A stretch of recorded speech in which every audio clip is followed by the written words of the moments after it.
You ever been to the doctor and they were going to check your reflexes and they took that little rubber mallet and they hit your knee and your leg bounces out, right? Involuntarily just goes out, and then they do it again and it happens again, and they call that a reflex. Yep. Because it's just what happens, right? When it's like a response to some stimuli. And our minds are similar, aren't they? Our minds are responding to stimuli, and in some way, automatically, without any redirection from us, they're going to do a certain thing. Yep. So we're going to talk about that in this episode of the Midweek Motivation podcast. I want to welcome back Nancy Castile, and psychologist and coach that is partnering with me in this in this series actually called "Winning the War in Your Mind." And if I didn't already mention this, my name is Gabe Kolstad, and we're just excited to be with you for kind of this, hopefully a month of intentionality on where our minds are going. Yep. To get to the point where, Nancy, what's your goal in all of this? Well, I think the ultimate goal, like if you did sort of a begin with the end in mind, is honestly, because we've talked about understanding the energy and information flow within us and the energy and information flow between us and other people. And I think the ultimate is to get to a place where you understand how you can make change and relationship. Mm-hmm. Everything in our world comes down to our ability to relate to the world around us and the people in it.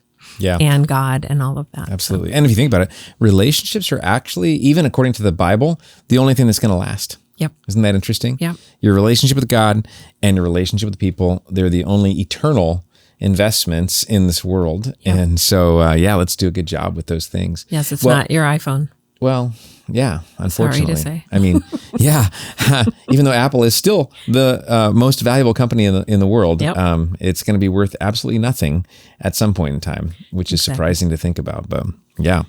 Well, let's talk a little bit about this reflex idea and how, how can we, if your mind is constantly jumping to something. I mean, I know a lot of people who would say, man, I can't help it, but I always go negative when a problem arises. I always tend to think of the worst case scenario or something like that. Or we all know people that are like that. You go like, please.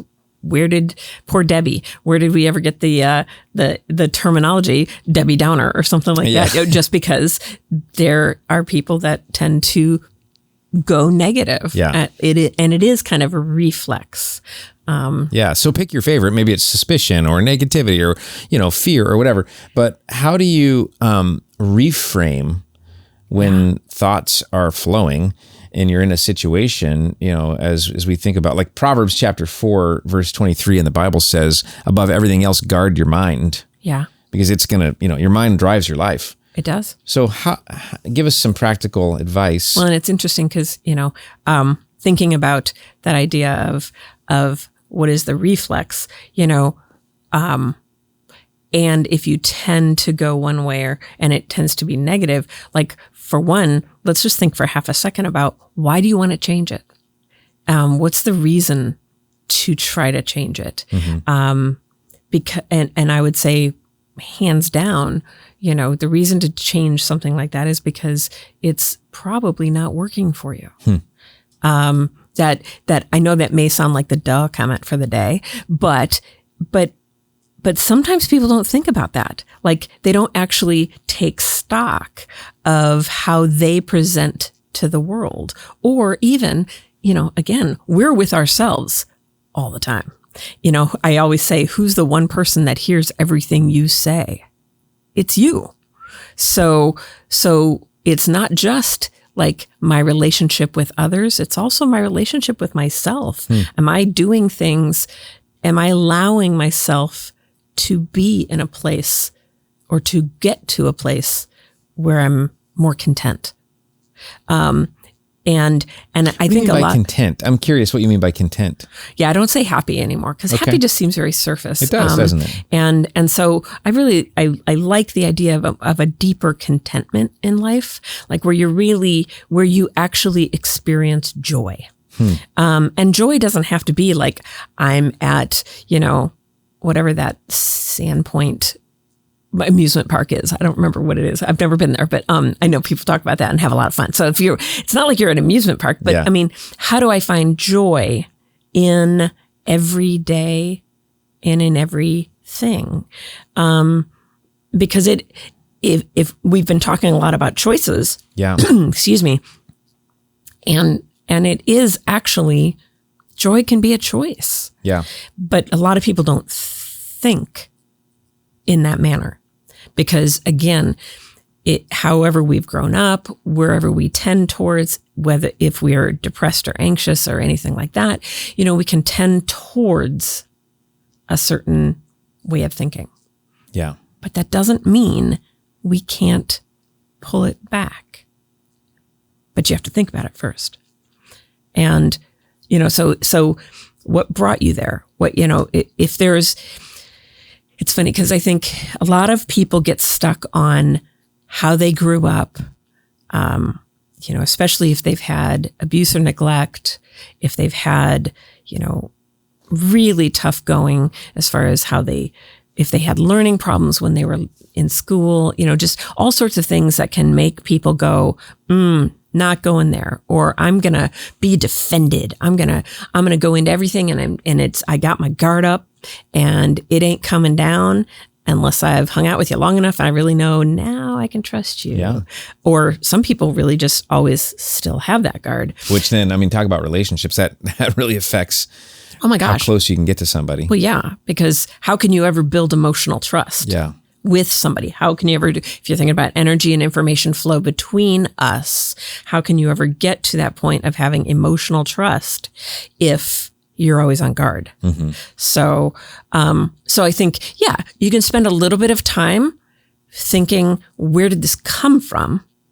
But I know people that, I know, and obviously I know schools of therapy, that live there, that live in spending tons of time thinking about, how did I get here? How did this happen? Analyzing it or dwelling on it and not going, okay, and where do I want to get? Where do I want to go? Yeah, which is cool. Distinction for your practice. And if you don't know, Nancy's practicing psychologist and coach who coach, not necessarily counselor, right? Right. Because I call it coaching just because it's a more directive approach. And at Westside, we want to take a practical approach too. I often say we won't say it on Sunday if you can't use it on Monday. Yeah. Because theory isn't really going to help us. You know, it's different actions that are going to help us. Right. Yeah. And it is super. I don't want to take anything away from understanding where that came from. Because it is important to understand, why am I who I am today?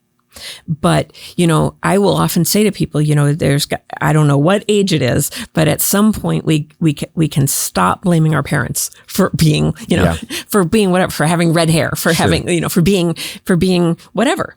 Whatever it is. I say the red hair just to make it so it's not always like, my parents did this, and just I obviously work with people who can have some really tough childhoods.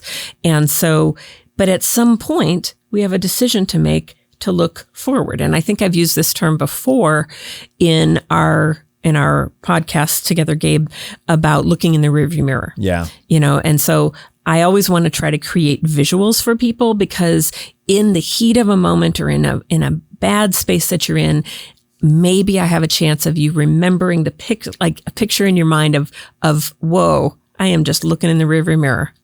I'm going to miss what's happening today, and I'm certainly not going to get there if I'm spending all my time looking in the rearview mirror. So if that's probably a good analogy for us to think about in reframing is, to guard your heart, one of the things you got to do is be careful about what's behind what you're thinking a little bit. Yeah. And then truly, what are your goals? Yeah. What are your goals for where you want to think? Do you want a happy marriage? Do you want a good relationship with your kiddo? Do you versus a control of your kiddo? Do you, if you're a parent, do you want to have, do you want to nurture a relationship with your sibling, even though you are butting heads all the time because you're younger or whatever, or even older? So there's all sorts of ways of thinking about it. I was thinking too, Gabe, an interesting point is the idea that every morning we all know that we wake up with a finite amount of physical energy. We don't have a limitless amount of physical energy.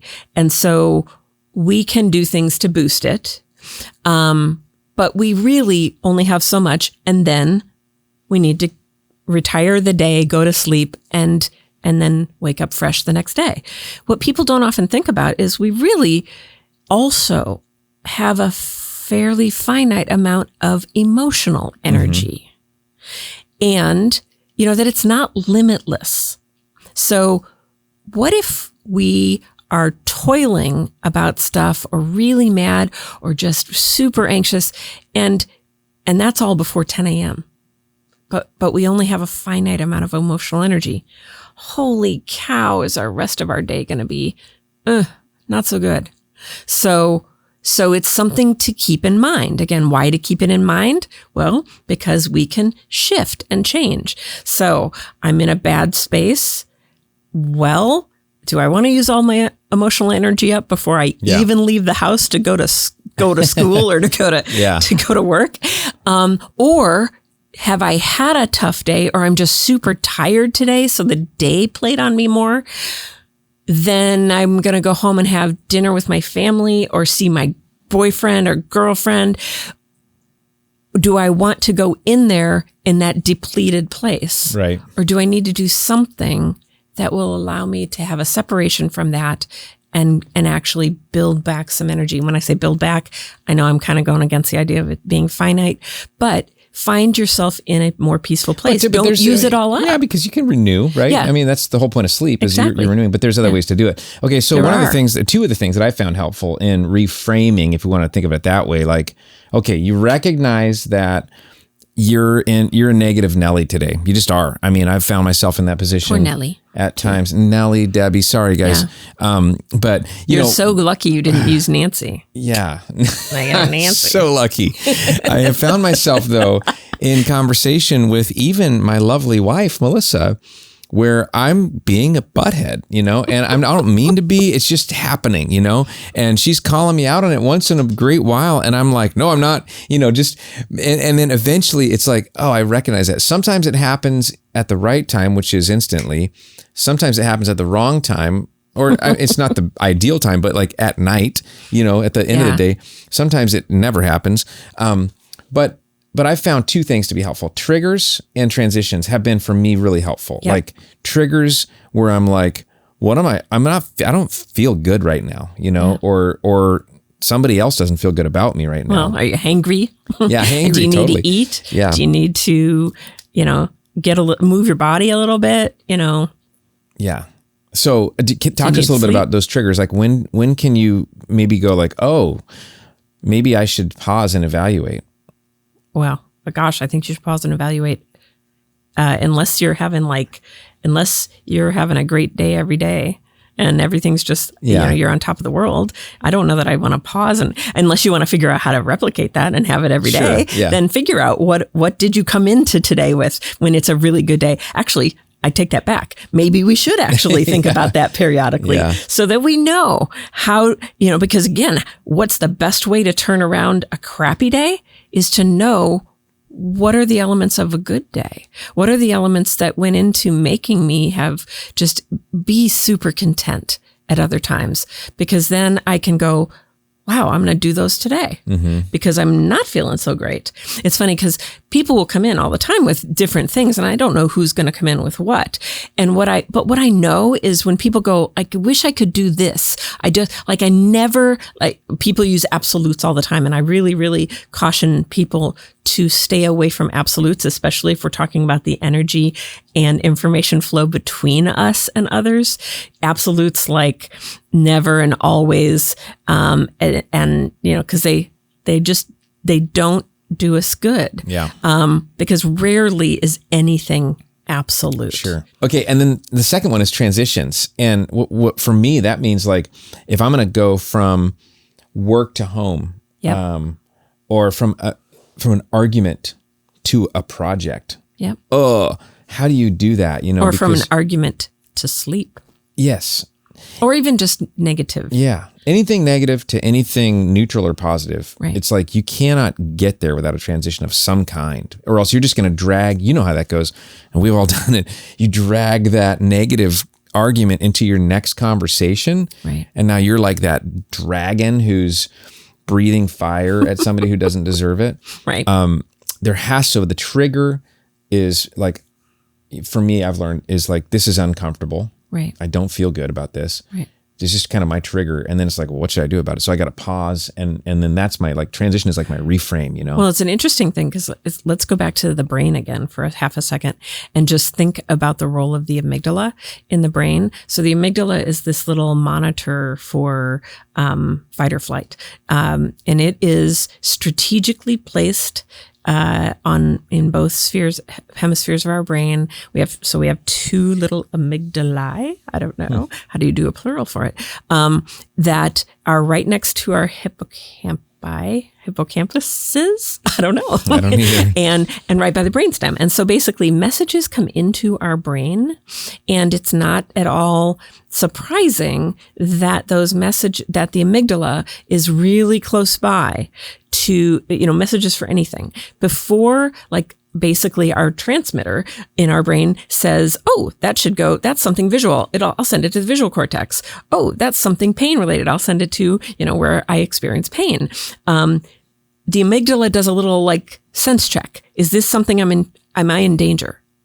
And so, if we think about it, like in this day and age, honestly, Gabe, we have really overactive amygdalae in this world because the amygdala is really good for, are we truly in danger, or do we need to fight or fly?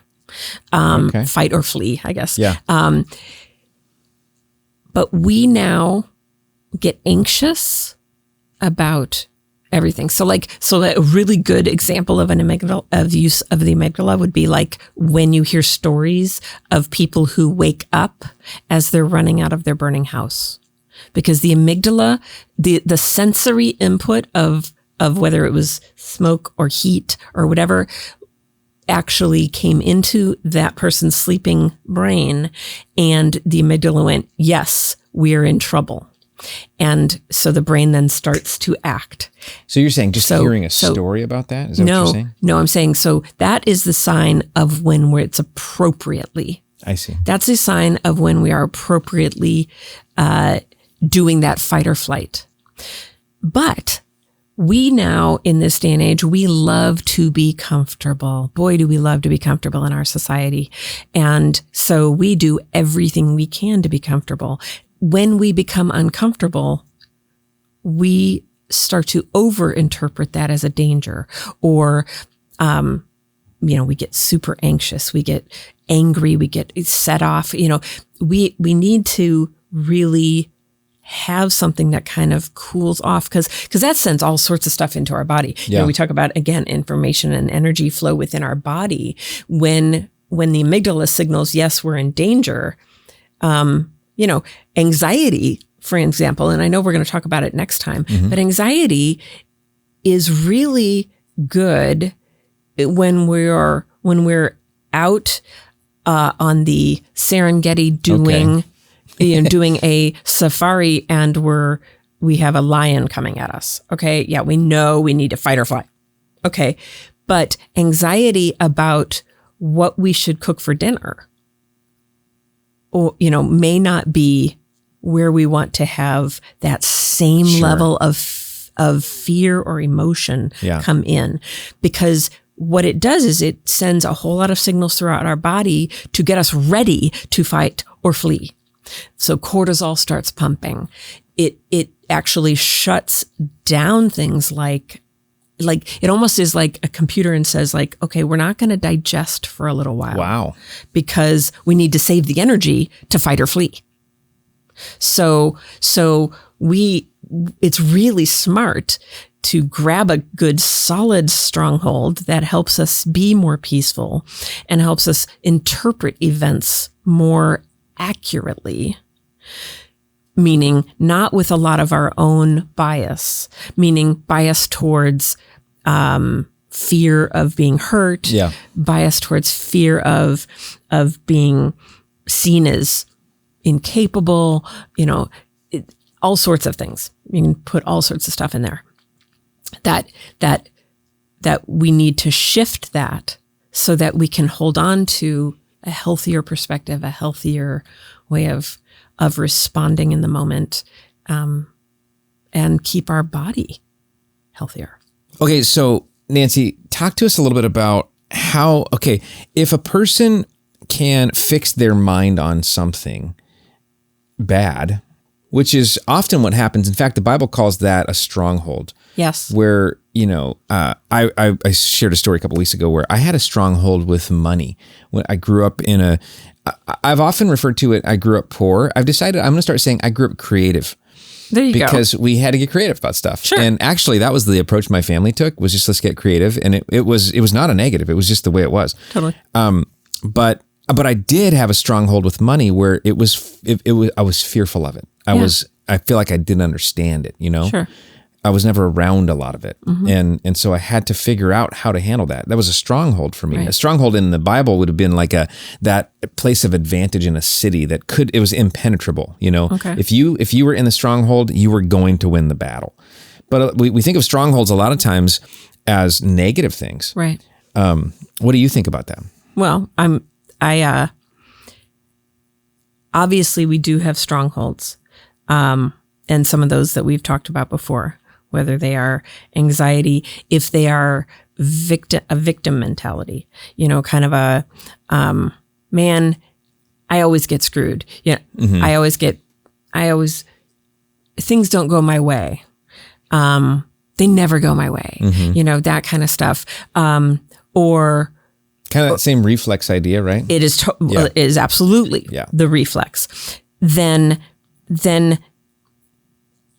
that I think like, well, what if you were to take the stronghold and shift it? Why couldn't we shift it and create a positive stronghold? And I know that sounds kind of schmaltzy, but I really mean it, that we can choose. I like the idea of choosing a spiritual stronghold. Like I feel very compelled, as it says in the Bible, to live more Christ-like every day. Yeah. And as a human being, I fail ongoing, because I love to prove how imperfect I really am. But if we are called to live more Christ-like every day, then why don't we have Jesus as our stronghold? Why don't we have that connection with God as our stronghold? Why don't we have that connection to time in quiet meditation or prayer as a stronghold? Use it. And it can be, and I don't know, I guess maybe I'm using it as a spiritual stronghold is almost like also a tool that we have in our tool chest. Sure. To turn around that kind of entrenched like instead of thinking. looking at it like this, I could instead look at it like this. Yeah. That entrenched thinking we can get into. Yeah. Because we can really find ourselves, I think, over time getting into places where, and usually I guess that's probably a really good word to use. Just we can get into these entrenched ways of looking at life. If people have had situations where they've been abused, they can oftentimes be very defensive about any slight that somebody might send their way, when people are gonna mess up, but not have that same, if you were abused when you were little, there's obviously going to be some really malicious intent there. But somebody forgetting to do some niceties, or having their own hangry moment, that isn't the same. You have to always kind of, if you're living more Christ-like every day, if that's where your stronghold is, then are you giving somebody the grace to be human and the grace to be able to screw up, but come back and self-correct, and go like, oh man, I didn't mean that. Sorry. Yeah.